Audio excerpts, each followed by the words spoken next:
Benarkah kurikulum Merdeka diganti kurikulum nasional?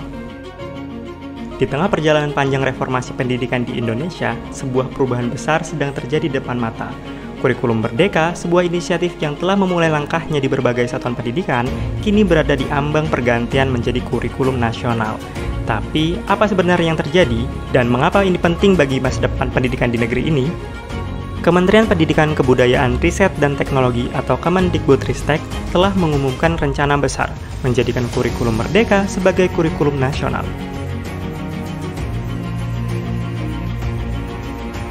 Ini merupakan langkah strategis dalam memastikan kualitas dan keberlanjutan transformasi pendidikan di Indonesia. Menurut Anindito Aditomo, Kepala Badan Standar Kurikulum dan Asesmen Pendidikan, kurikulum baru ini dirancang untuk meningkatkan kualitas pembelajaran bagi semua murid dengan memberikan fleksibilitas bagi pendidik dan satuan pendidikan dalam menumbuh kembangkan potensi peserta didik. Kurikulum Merdeka menjanjikan pendekatan yang lebih fleksibel dan adaptif, memungkinkan siswa untuk menjadi pembelajar sepanjang hayat yang berkarakter Pancasila. Dengan kurikulum ini, pendidikan diharapkan tidak hanya fokus pada pengetahuan akademis, tapi juga pengembangan cipta, rasa, dan karsa. Namun, tidak semua pihak merasa optimis. Beberapa kritikus, termasuk Dita Putih Sarasvati dari Barisan Pengkaji Pendidikan, menyoroti bahwa kurikulum Merdeka masih memiliki sejumlah kelemahan yang perlu diperbaiki. Perubahan kurikulum Merdeka menjadi kurikulum nasional di tahun 2024 pun menjadi topik perdebatan. Dengan hampir 70% satuan pendidikan di Indonesia telah menerapkan kurikulum Merdeka melalui berbagai program. Transisi ke kurikulum nasional diharapkan berjalan lancar.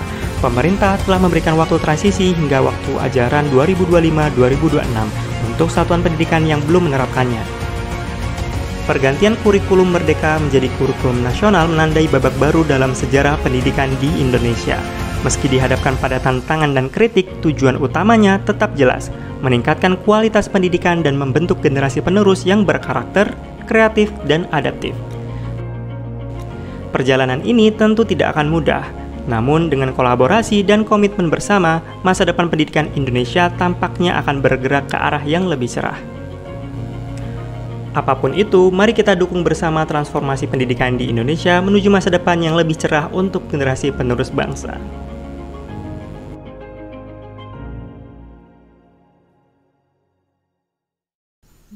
Follow terus Wise Pendidikan Indonesia untuk dapetin konten-konten tentang pendidikan lainnya.